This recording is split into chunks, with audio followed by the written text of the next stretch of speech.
Hi, parents. So let's quickly look at English on the online site. If you go into the subject, we are busy with Unit 1. Each unit in English and Science will run for 8 weeks. So within the unit, you will find 8 weeks worth of lessons as we go. We are moving into week 6 currently. So if we have to study for a test that's coming up in November, the students will need to know all the work covered in all these weeks. So in each week, if you print it off weekly and you want to study with your students, with your child at home, you can do that. It's about the grammar topics and the reading strategies, and then they must be able to write their own little sentence, all of those kind of things. But they will also be during closer to the time of an assessment, we will provide uh, information of what exactly needs to be studied for. But for a regular week, you will find always the vocabulary words. These vocabulary words will be the same for 2 weeks. So we have 2 weeks with our students to learn the new vocabulary words. Students must be able to understand the words, use it in a sentence, write it down, all of that. And this is also where the vocabulary assessments come from every 2 weeks. So you can just click on the slides. On your phone, you can do the same, or on your computer. You can just click on it, and it will open up all the vocabulary words for this week and for the following week. So as you can see, there are all the words that they need to know, and here we provide for them definitions and using it in a sentence. Celebrate to have a party. So they must be able to write their own sentence and know what it means. Okay. So those are the vocabulary words. Then also the story that we will be reading with the students for 2 weeks will also be on the online site, reading slides. Again, you can just click on it and then you will find the story. So if the textbook is accidentally left at school, or the kids don't have to take the textbooks home because we don't want the bags to be heavy, the story is available also for you at home. But remember, the focus for us is not the story itself, but the reading strategy is to make connections and using the vocabulary words within the story, and our grammar comes from the story. But our students must be able to identify grammar and the reading strategy with any story.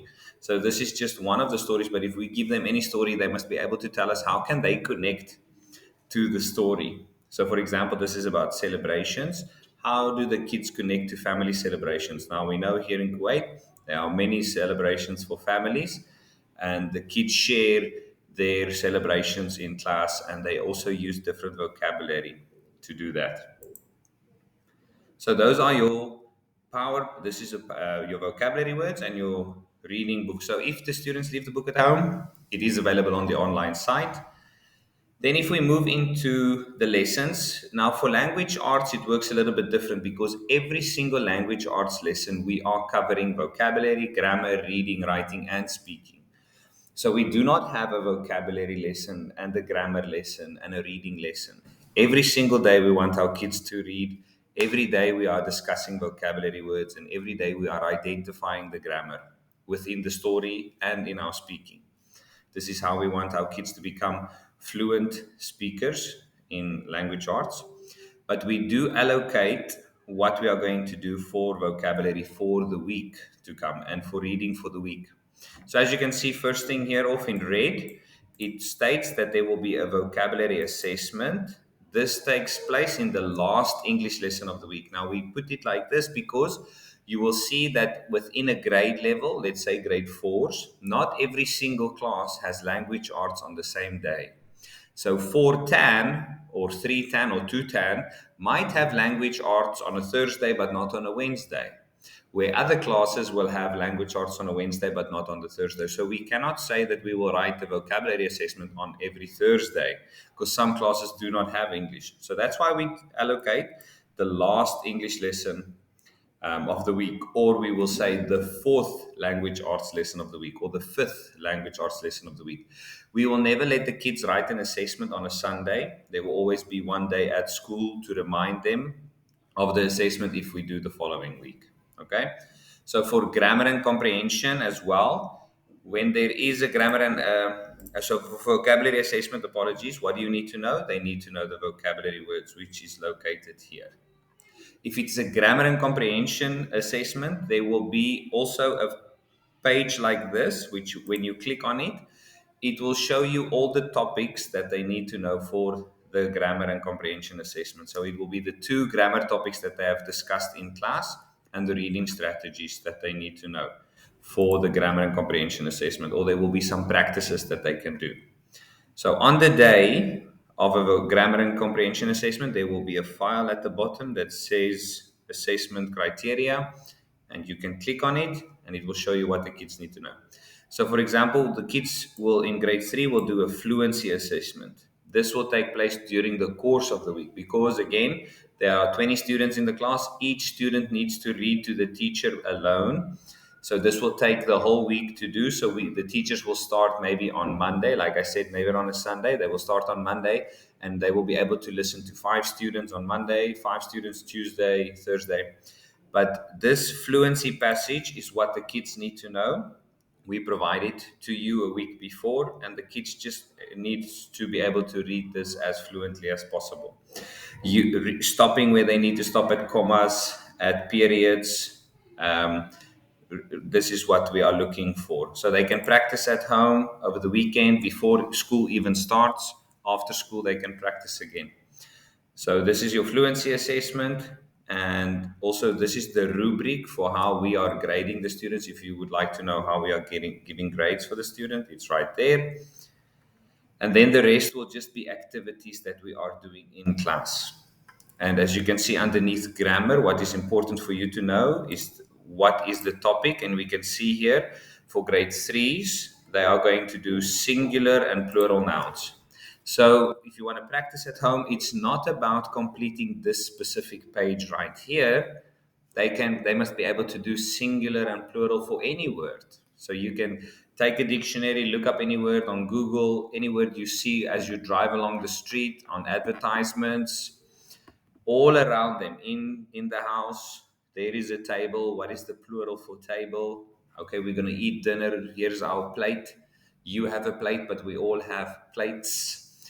So we want the kids to use the skills in everyday life. Okay, so it's not about completing these pages. These are just some examples to guide and help them.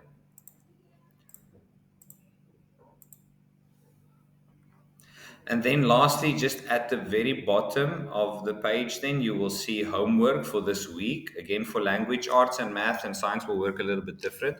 For language arts homework, we just need them to complete this before the end of the week. So there's not a set date and time. So students will have either a story to read, so they have the week to complete the story that is assigned by the teacher. The homework task card will specify when it needs to be done. So the 7th English lesson for the class, they are going to discuss this.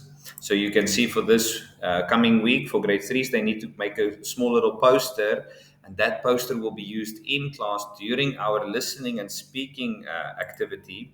The kids are going to present, and we want to teach our kids how to present something in class. So they will need a visual, and that's the little poster that they make. And then a Kahoot is also here. Not every week there will be a Kahoot or a story to read. We also have IXL, so we will alternate between these. And it's all about practice. It's not about grades. So for the IXL, they don't need to get 100% on the IXL activity. It's about practicing, and you can set the time for your kid if you want him to practice for 20 minutes, if you want to practice for him to practice for 10 minutes only.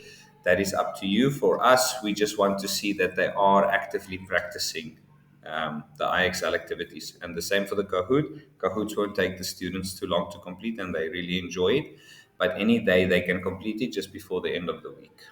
And that is language arts, parents. I hope it's a bit clearer for you. Please feel free to ask if you still don't know or can't find something. Please use the online site to go through each thing, open up, click on the icons there to see what shows. We have the videos also, which I didn't mention. The videos are there that the students can watch. So here it is, singular and plural nouns. Before they even enter the classroom, there's a short little lesson that they can watch so that they already have an idea of what is happening. a monthly value video to explain what tolerance is. We talk about it every day in class, but you can also talk about it at home. And then, of course, presentation skills. This is what we will be focusing on with that homework activity.